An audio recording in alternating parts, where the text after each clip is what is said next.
part of that, of course, was the border security, but a lot of that was the reality that you had massive numbers of people that have come into this country illegally, and they needed to be repatriated to their home countries. And so we knew in Florida that this was something that was important to our state. We knew we had an opportunity to really make a difference. And so we decided to stand up. And that was nothing new for us. We were the first state to send people to help Texas when Biden opened the border back in 2021. I launched Operation Vigilant Sentry a couple years ago to help fill gaps in the maritime interdiction efforts of the Coast Guard, that when illegals try to come in via the sea to the shores of Florida.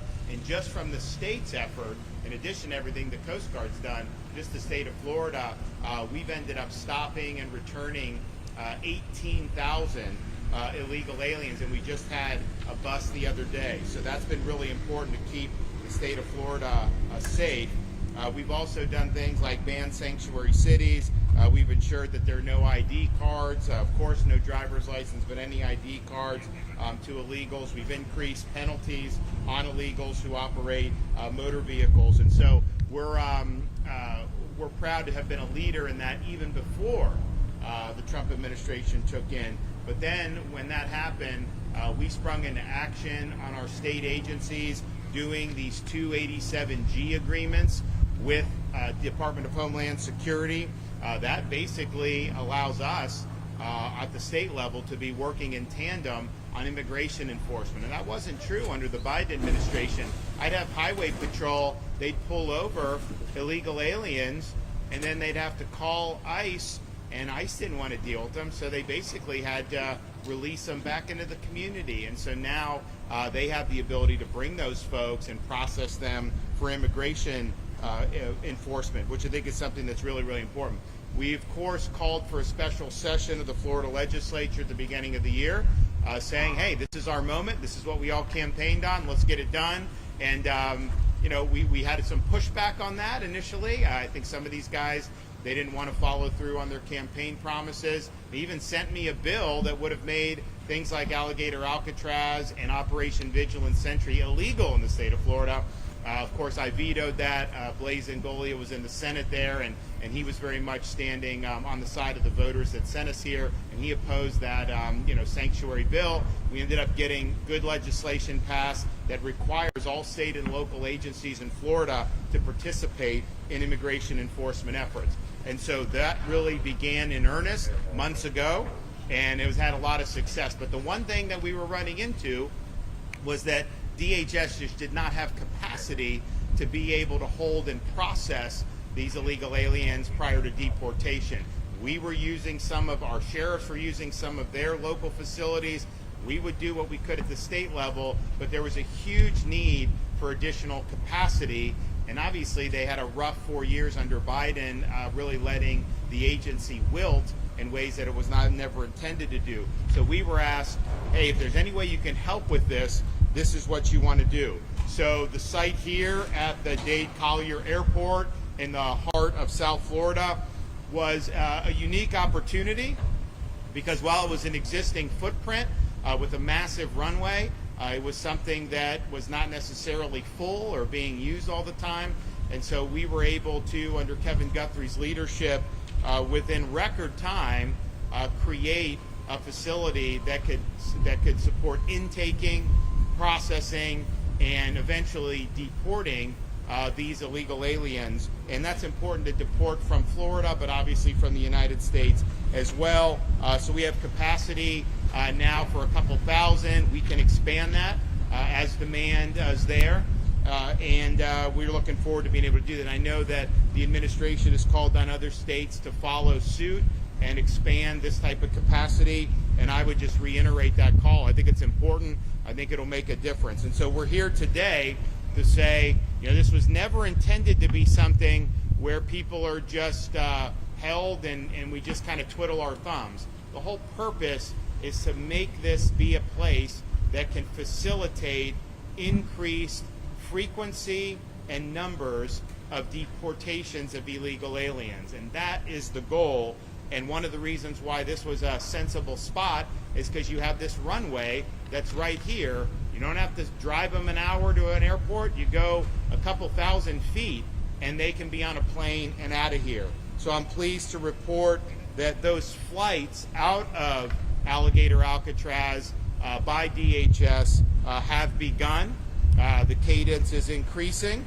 We've already had a number of flights in the last few days.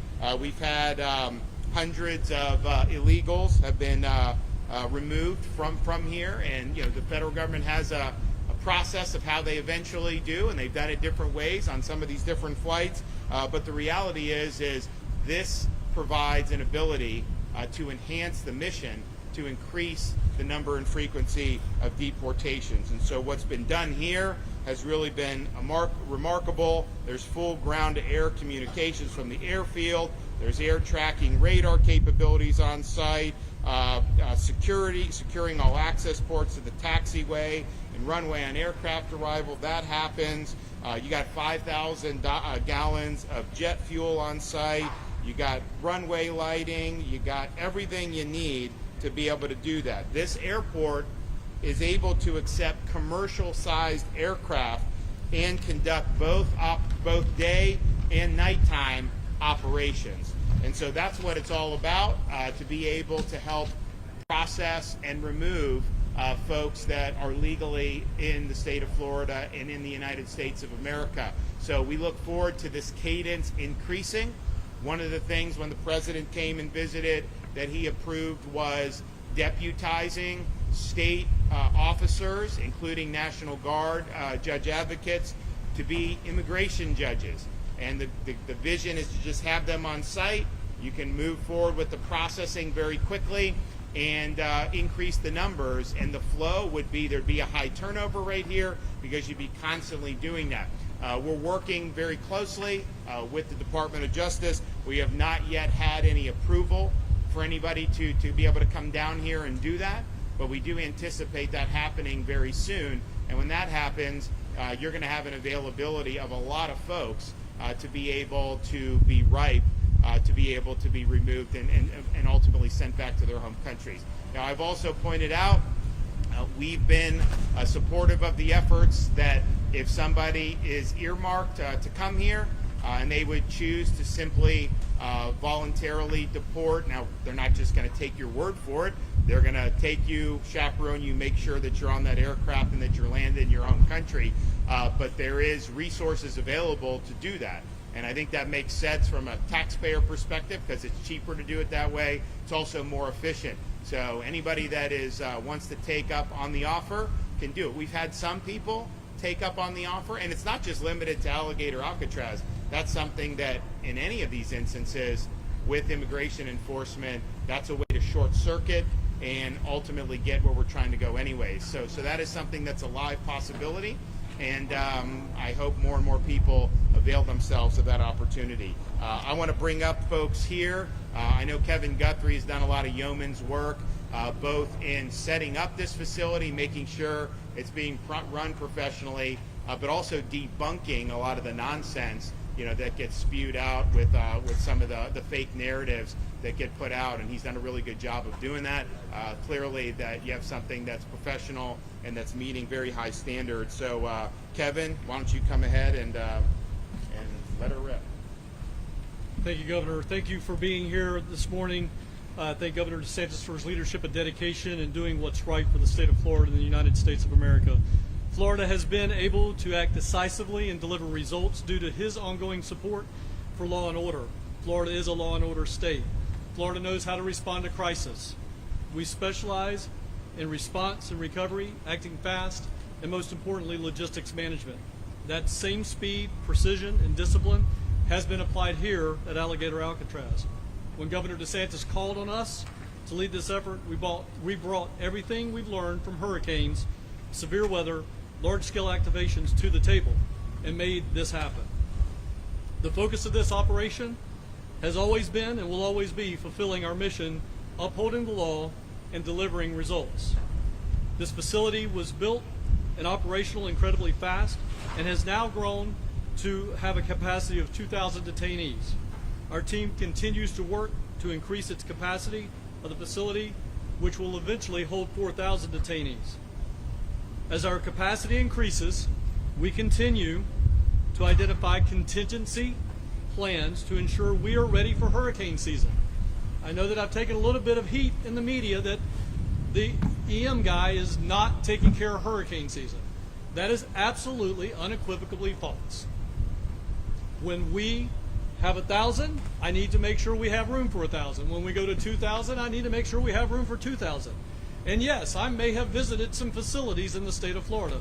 Why? Because this facility, as I've said on the record, can withstand category winds of up to category 2. But there's a category 3 and a 4 and a 5. And I hate to talk to you so elementary, but unfortunately we have to break some things down into simple building blocks for other people. Category 3, 4, and 5 is greater than and not equal to a category 2. When we have that situation, we will have to do an evacuation. And it's incumbent upon the Florida Division of Emergency Management with our law enforcement partners to be able to take care of that. So yes, we are constantly looking at what we can do based on need when we get to a certain level where we're going to go. And I promise you that the hurricane guys have got the hurricane stuff covered. I promise you that. I'm sorry, I'll get back on track now. Again, just in case you forgot, we are #1 in the nation in emergency response and recovery. And that includes everything from evacuating detention facilities, jails, and hospitals, should that need ever arise. Our on-site and services include hot meal service 3 times a day, not gray turkey, by the way, full medical care, including 24/7 clinic and pharmacy, indoor and outdoor recreational space, laundry, legal, and clergy services, air-conditioned detention housing units.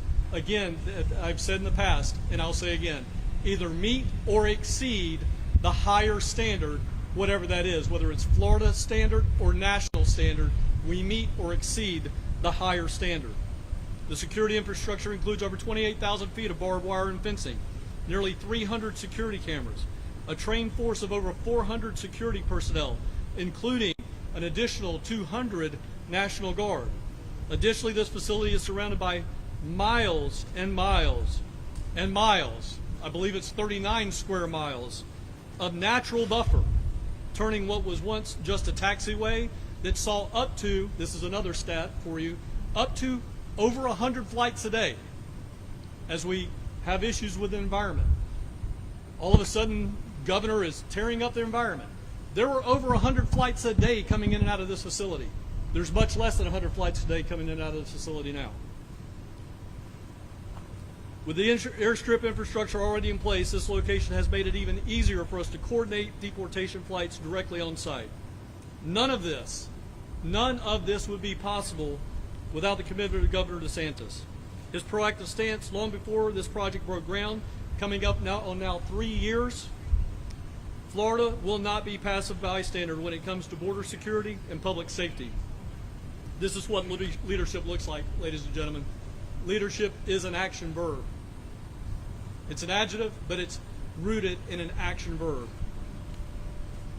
In closing, as we make our way through hurricane season, this facility serves as an example of state capabilities and coordination. Under Governor DeSantis' leadership, Florida continues to lead the way, not just in emergency response, but in operational excellence and readiness on every front.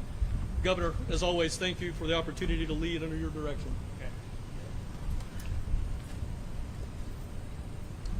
Good morning, everybody. I want to thank everyone for coming. My name is Gary Ripp. I'm the Field Office Director for ICRO here. And again, I want to thank the Governor, and I want to thank the great executives behind me. We face a monumental task, and we have faced a monumental task of righting the wrongs of the last administration. And how we're doing that is through a whole-of-government approach. Everything you see out here is a whole-of-government approach. It's all state, local, federal partners working in unison, working as one, to resolve the problem of illegal immigration in this country. We've done that through this facility, and we'll continue to do that utilizing this facility. Again, it's the governor's vision, and it's our determination to make that happen. We've already started to facilitate that this week. We've had 2 or 3 removal flights, and we'll continue to have those removal flights. Up to 100 individuals who are illegally present in the state of Florida have already been removed from the United States. And again, we will continue to do that and utilize these facilities to the fullest potential. Again, I thank everyone for their time, and I thank Governor DeSantis for his vision and his leadership. Thank you. morning, everyone. Blaise Ngolia, Chief Financial Officer of the great state of Florida. First, I want to acknowledge and thank President Trump for everything that he is doing to make sure that he is stopping the stem of illegal immigration coming over. And I want to thank our great Governor Ron DeSantis for everything that he is doing. He has basically led on this issue since day one. And we would not be here today. This facility would not be here today if it was not for the governor leading on the issue, because the Governor DeSantis knew the enormity of this problem that was created by the Biden administration, and we knew that somehow we were going to have to get all of these criminal illegal aliens out of the United States so they don't commit any further crimes, and the ones that are in here, illegal immigrants, we're going to have to do something with them. I know people have been saying, well, is this the right thing to do? What about the cost? We have always been talking about the cost of illegal immigration, and the taxpayers are going to bear the cost of it. So I don't want to hear anyone from the left start talking about cost, because this wouldn't be here if we wouldn't have de facto open borders over the last 4 years under the previous administration, 4 years under Joe Biden. We are doing what is necessary. We are doing what is right to make sure that we stem and stop illegal immigration. This facility and what we are doing at the state and the national level should be a deterrent to make sure that illegals do not continue crossing over the border. I am not going to sit here and I'm not going to apologize for removing criminal illegal aliens from the United States, those who are harming our communities, effectuating drug trafficking, human trafficking, and ravaging our communities. I make no apologies for saying illegal immigration is a scourge on this country. It needs to stop. It needs to stop now. And if there's any illegal immigrant listening to my voice right now, self-deport. Use the app. We will get you home. Do not come here because you will be removed.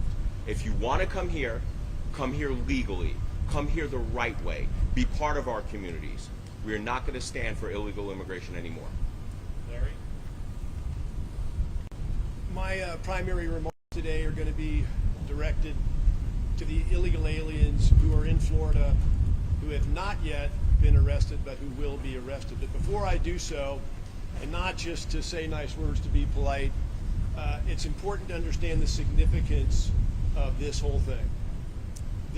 President Trump declared and wanted and ordered the largest mass deportation mission in history. That is what we're doing here.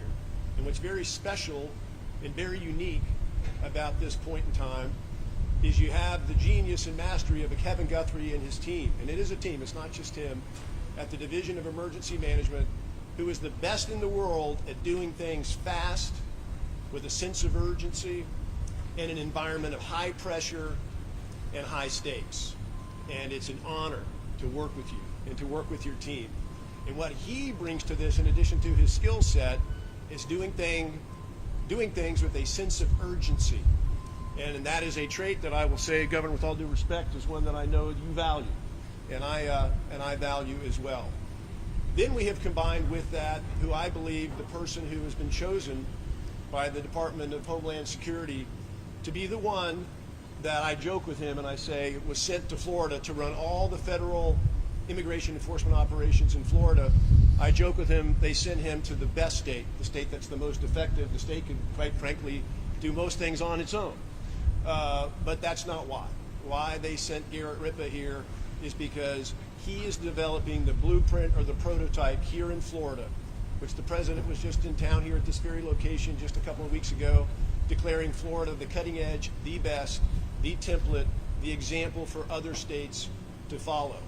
So Garrett Ripa each day, 24/7, on the Guthrie timeline, is working to bring this all together to make it happen, not so we can do high fives and declare victory in Florida, but to be a national leader under Governor DeSantis' leadership, along with President Trump, making this the template, the blueprint that can be scaled and replicated to be generative for the entire country.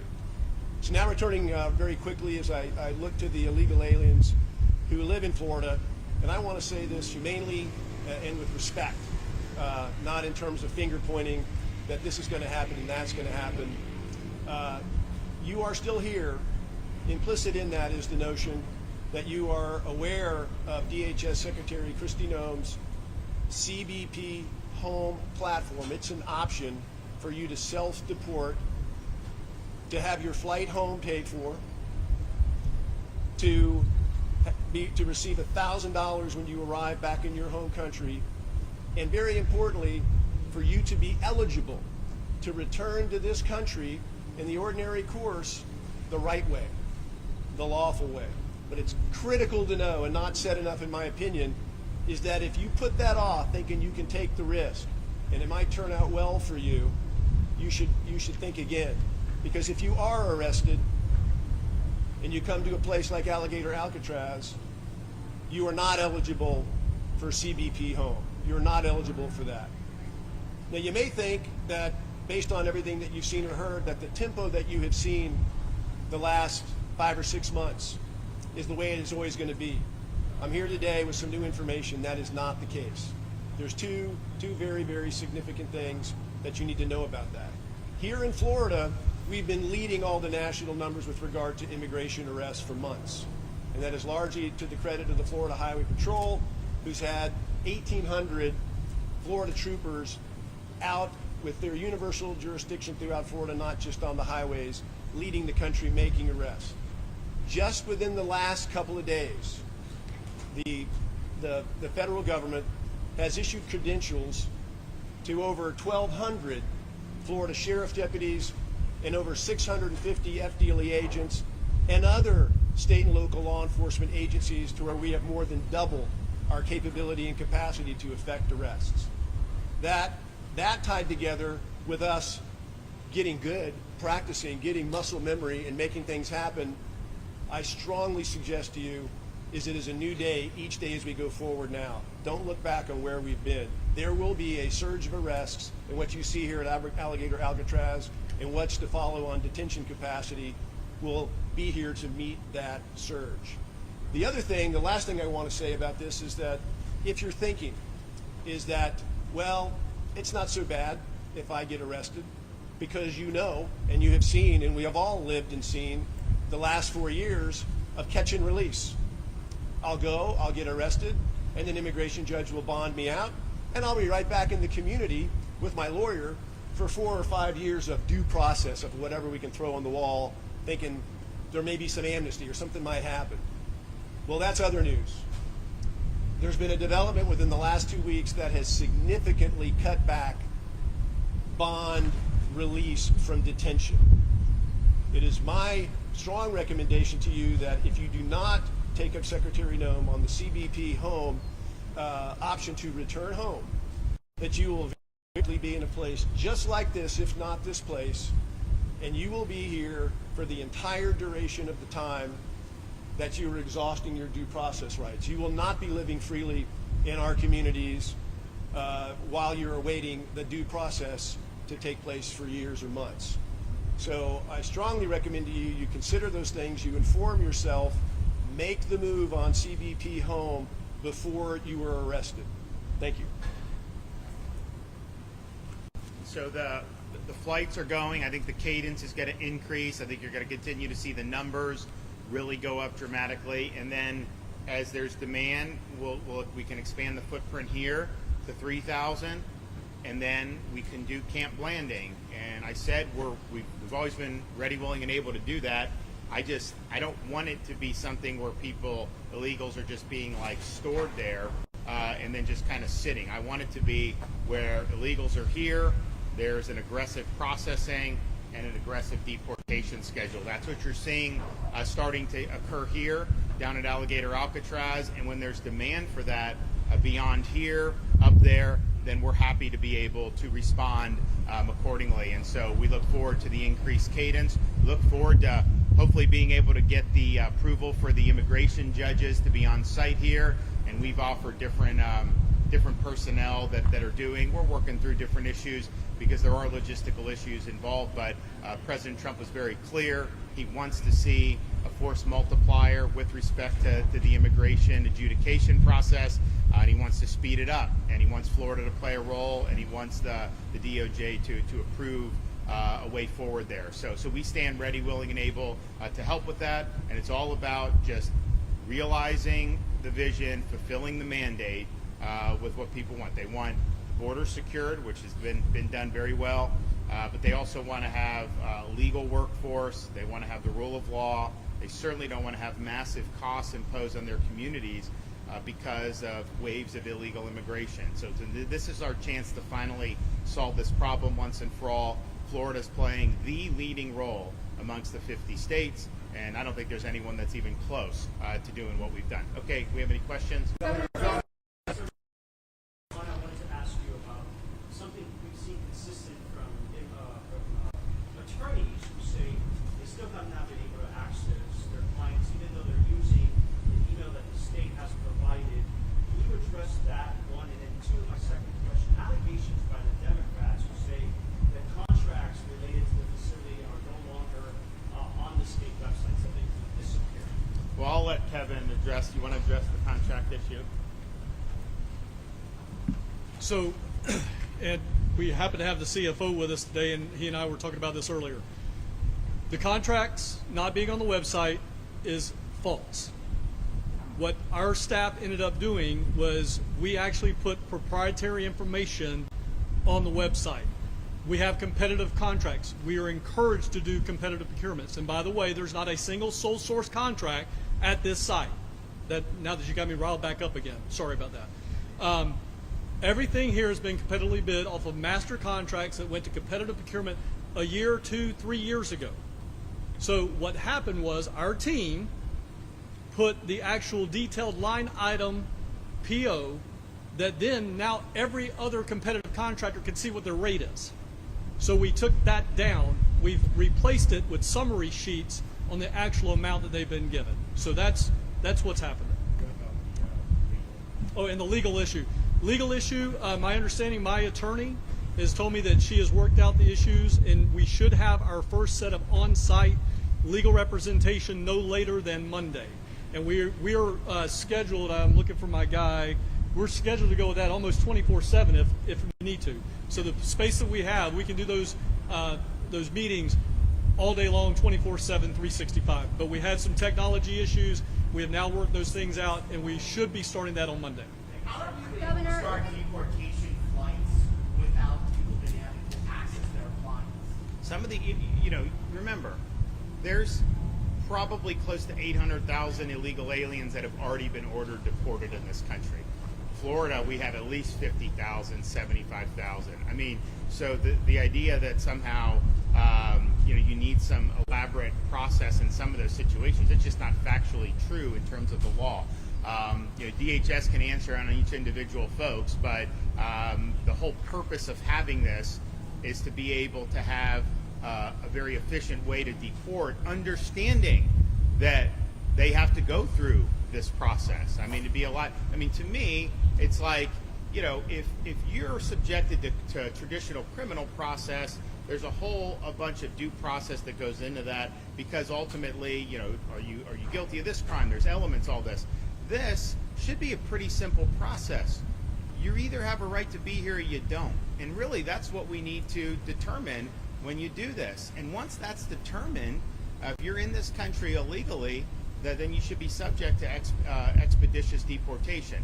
And that's the goal of what this is doing. But I know that DHS has a whole process for how they do it. Now, from the state's perspective, we ramp all this up. We're running. Once they get on that plane, DHS handles them and process them, deport them accordingly. So, and there's different ways. I mean, I know DHS has, in some instances, just deported people back across the Mexico border, and that's fine. I mean, whatever they think works is all good. Governor, Channel 7. Governor, News 13 wanted to know, we've spoken with several family members who say they have individuals, family members here. What's being done? Those people are here and they should not be here. They have the proper credentials that say they belong here in the United States. Well, I'll refer that to DHS in terms of how that. I can tell you, DHS is sending people who they absolutely believe are here illegally and are subject to deportation, right? Well, there you go. So everybody here is already on a final removal order. So in that situation, to have a family member say they have the proper credentials when they've already been ordered to be removed through the process shows you that that's not accurate. That they had a process. That process has been executed, and they have found to not have the right to be in this country. I would also just point out, I mean, look, there's a lot of people that have fraudulent credentials. I mean, let's just be clear. When we have E-Verify in Florida, but some of these guys, they have fake IDs, and so if you just run the ID, it actually may come back positive as someone can be here because they think it's somebody else. They don't realize that there's an illegal that has it. But yeah, they've been ordered to be removed from this country, and they have the ability to do that. Journalists are allowed to go in and you talked about how the Trump administration, how Florida has been a force multiplier, but it hasn't just been on immigration, it's been on so many other policies, including school, personnel. We heard Trump endorse Ashley Moody last night, who was your pick, and also Joe Gruters for the RNC. What do you think that it says about Florida and the influence that it's having nationally on policies and on personnel in the Trump administration? Well, I think the issue is Florida's led the way for years now. We led the country, dragged this country out of COVID lockdown.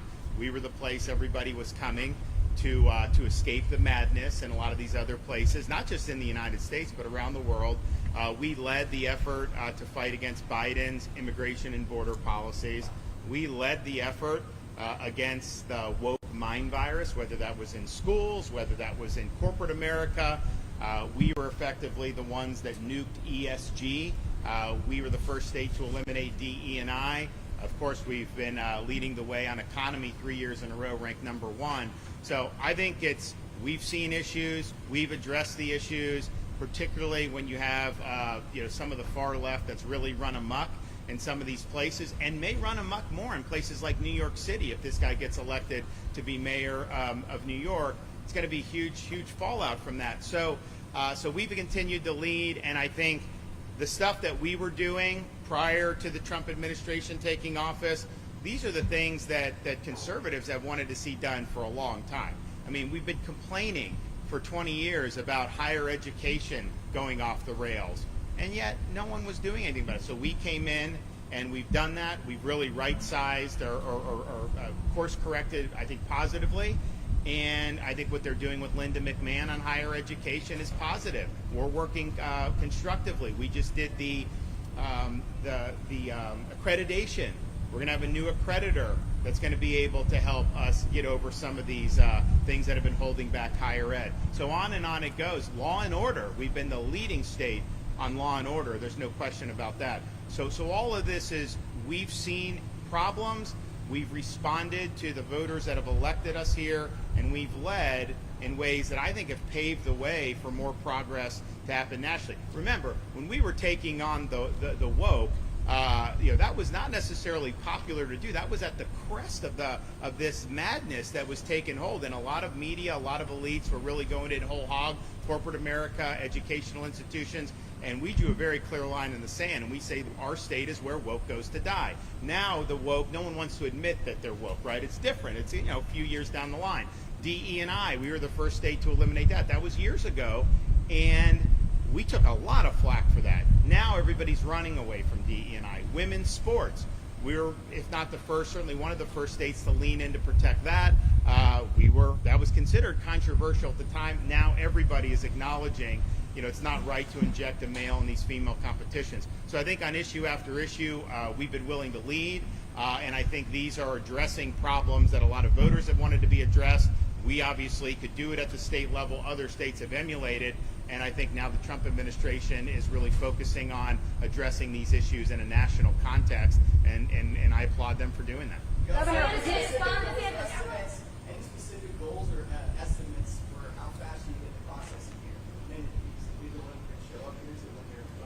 Well, if you think about it, I mean, we have 50, 70, 80,000 illegals that are on final orders of removal already in Florida at a minimum, right? And so, we would love to be able to get that cadence going very quickly to where we burn through that expeditiously. Then some of the others that are still going through some of the process, we want to be part of helping supplement that process with our personnel to be able to move that back quickly. But I mean, if you look at the numbers, I mean, obviously the deportations that have happened nationwide so far, and ICE has been understaffed, is not scratching the surface of what would need to be done to get to where you have the largest mass deportation in history, and where you're even just addressing the Biden people, right?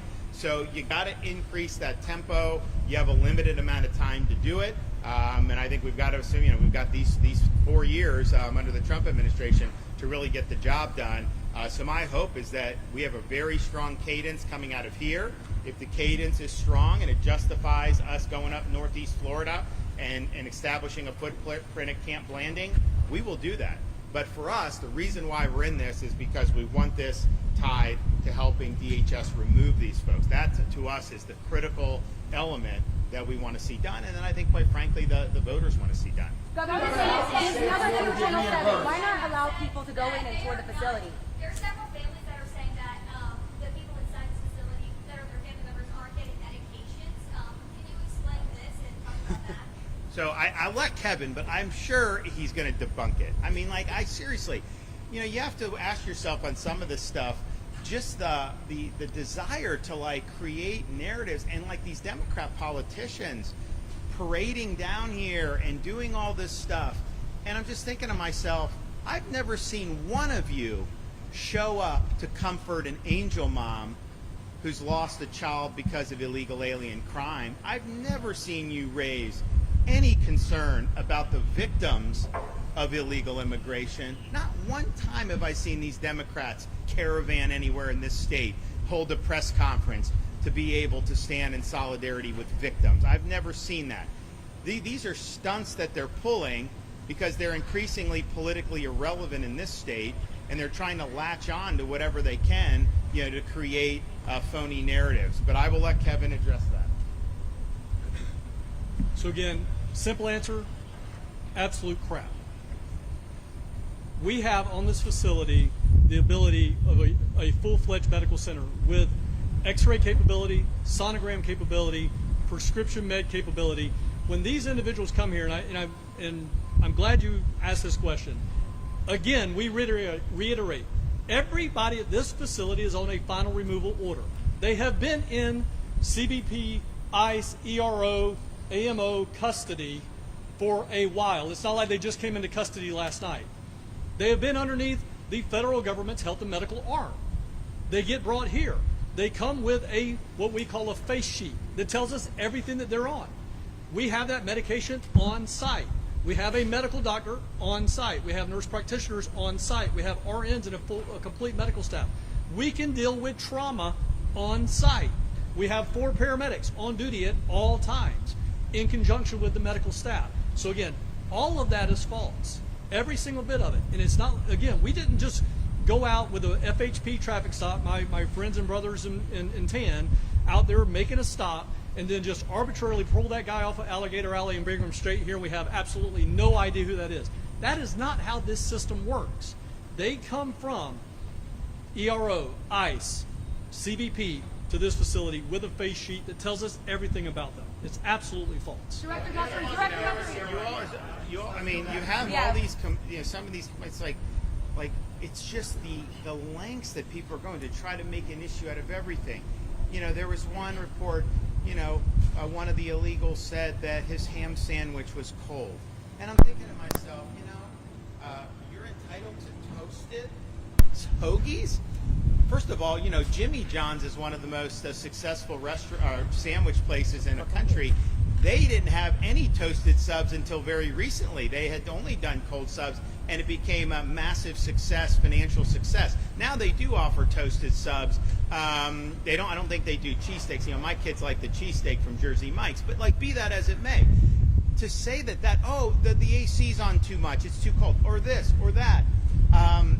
At some point it's like, good grief, just acknowledge the fact that what Kevin and these guys done has been a Herculean effort to get this up, that they are meeting or exceeding every state or federal standard, whichever's higher, and that this is in fact a force multiplier to be able to assist with the removal of illegal aliens from the country, and that's what it is. And so they've done a really good job on this. When I see this stuff, I know I don't even have to ask him because I know. Like I know that there's that you're not being told the whole story. And I think it's also interesting that there's folks in particularly corporate media. You'll have a criminal alien ordered to be deported, has committed criminal offenses in addition to immigration, and he will just assert something, and that will be reported as fact with no corroboration. It's interesting. You would never say if somebody that was on law enforcement just asserted. You would always ask questions, and you would do that. But somehow, with the criminal alien, you'll just accept that. And why? Because it fits the desired narrative. That's why people do it. So Governor, why not go back before the area? Why not be able to tour the facility? I'll do both of you. You go first, and then you go. If a hurricane hits here, it's higher than a Category 2, like this place can sustain. Where will all these detainees, thousands of them, where will they go? It will depend on the path of the storm. So Kevin has contingency plans. People are like, what happens if a hurricane hit? And I just think to myself, this ain't our first rodeo, okay? We know in Florida anything is susceptible to have to be evacuated. And there's some areas that may be a little bit more vulnerable, but there's not a single place in the state that you would be totally immune from having any impacts of hurricanes. But it also depends on the shape of the storm, the trajectory of the storm.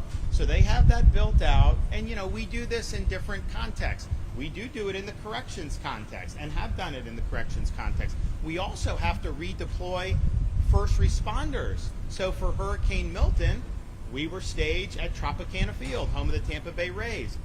It's a convenient, very efficient place to do it.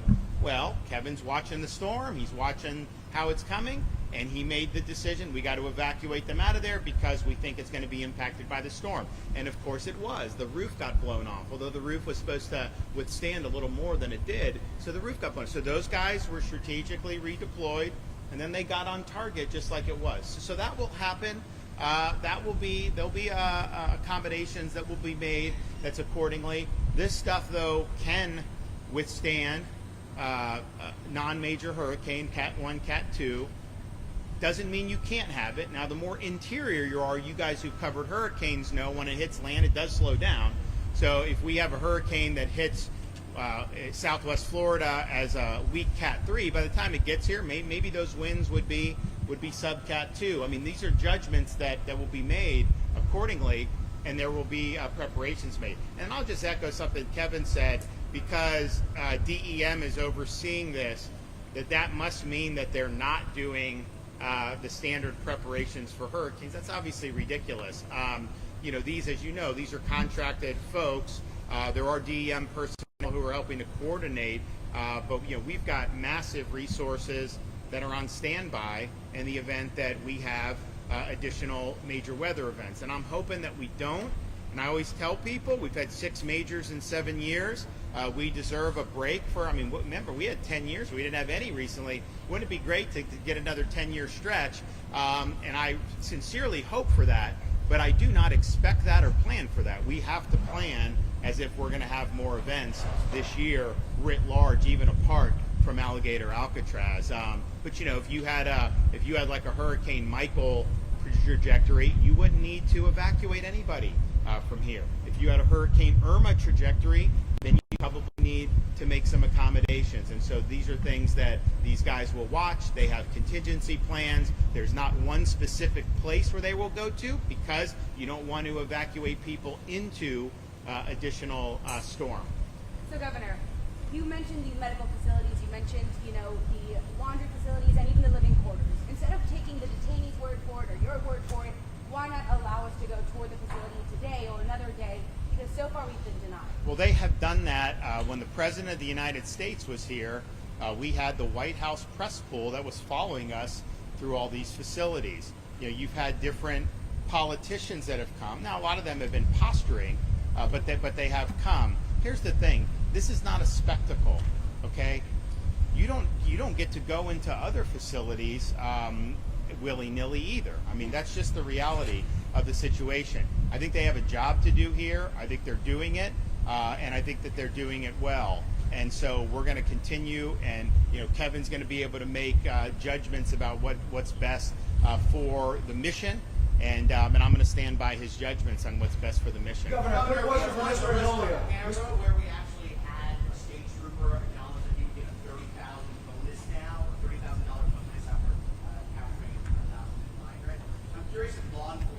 Okay, but I mean, respectfully, and where are you from? I'm with them. Okay.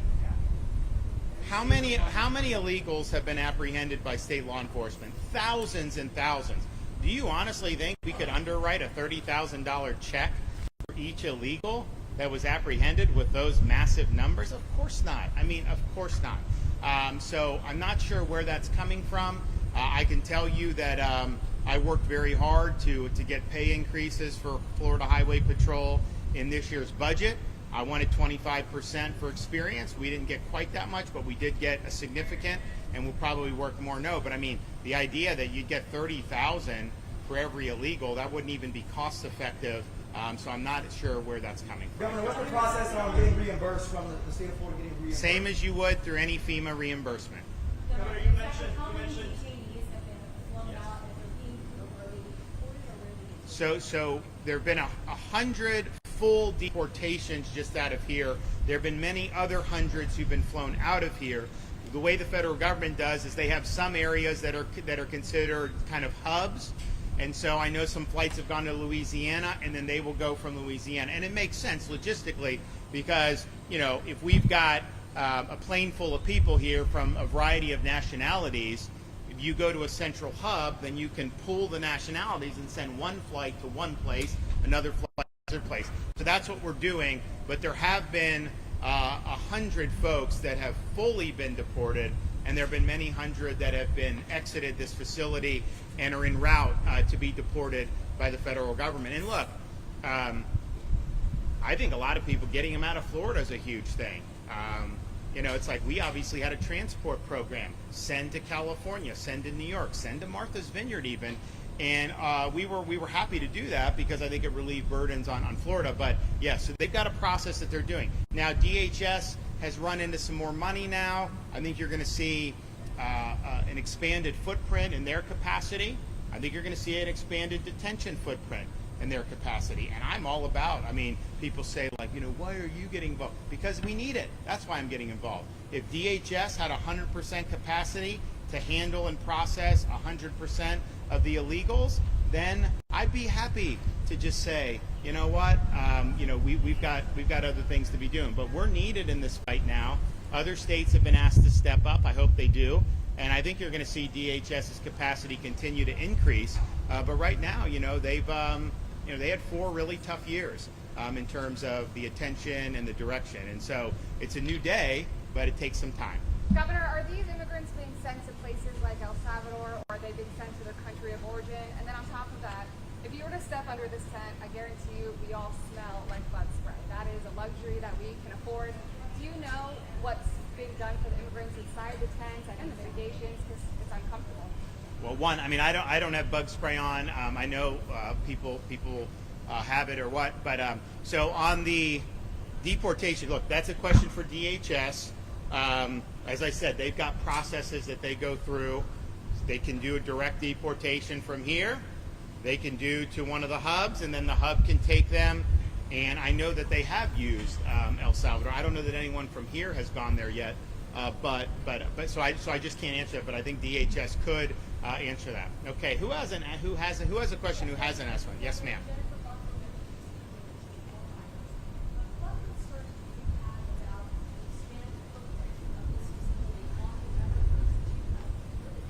None, because we've looked at it. It doesn't have an impact. As Kevin said, there were hundreds of flights going in here, training flights. There are less flights now doing that. Everything that you see built is on the existing infrastructure, so it's not going to have an impact. And I would note, particularly for people in your region, you know, I just did something no one thought, you know, could get done as quickly as we did, open the C-43 reservoir. And so you remember before I became governor back in 2018, there was a lot of water being spewed out of Lake Okeechobee. It interacted with the red tide. It created some real serious problems for quality of life, tourism, and the economy. And now we've got a massive reservoir that can store that water, clean it. It can send to Southwest Florida in the dry season when they want it. And that is a huge, huge thing. So the number one environmental issue that was present in 2018, this stuff being spewed in from the lake, we addressed it head on and have completed this massive infrastructure project. And if you also look at the hydrology of the Everglades, what I said was, we got to have water flow south as nature and God intended. And the amount of water flowing south compared to when I became governor, dramatic increase. This thing, I looked into, should we buy it and then grow over it? Would that? But it doesn't really do a lot to increase the hydrology. Like, that money could be spent much better doing the stuff that we're doing.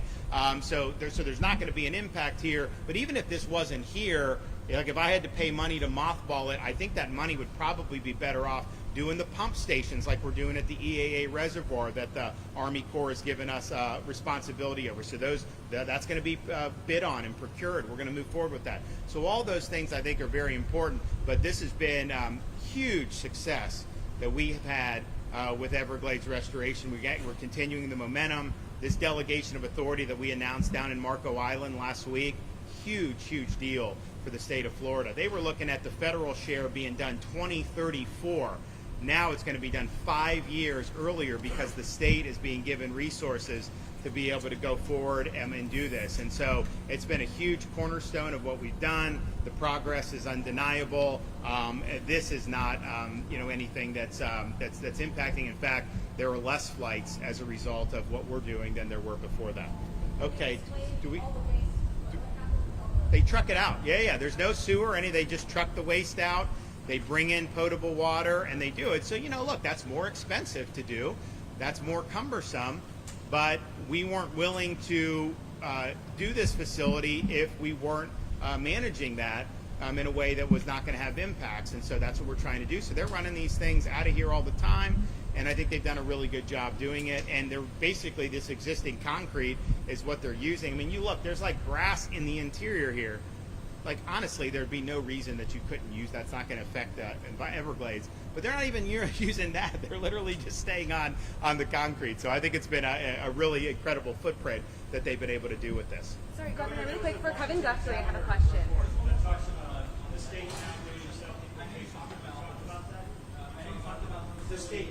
Yeah. So the self-deportations is, obviously the feds are doing it. We're willing to do it as part of this FEMA reimbursement as well from here.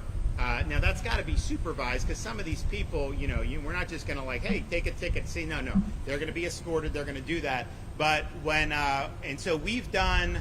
How many have we done? We've done it not from here necessarily, but statewide. We've done it. Yeah. We've done like 24 self-deportations that have been funded. But any self-deportation out of here, if we pay for the ticket, that is subject to FEMA reimbursement, we believe. So we're happy to do that. I think it saves money.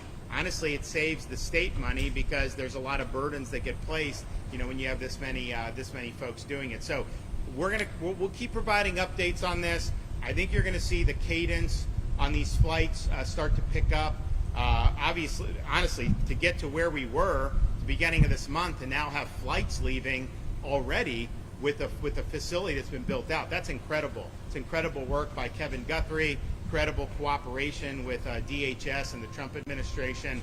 A lot of hard work has gone into it. So thanks for everybody that's been involved in this. This is making a difference. This is just the opening stage. You're going to see this really ramp up, especially given DHS's infusion of cash and particularly all those illegals that are already been ordered to be removed. We need to get that done. I mean, the rule of law really depends on it, and the vitality and safety of our communities depend on it. Okay, thank you.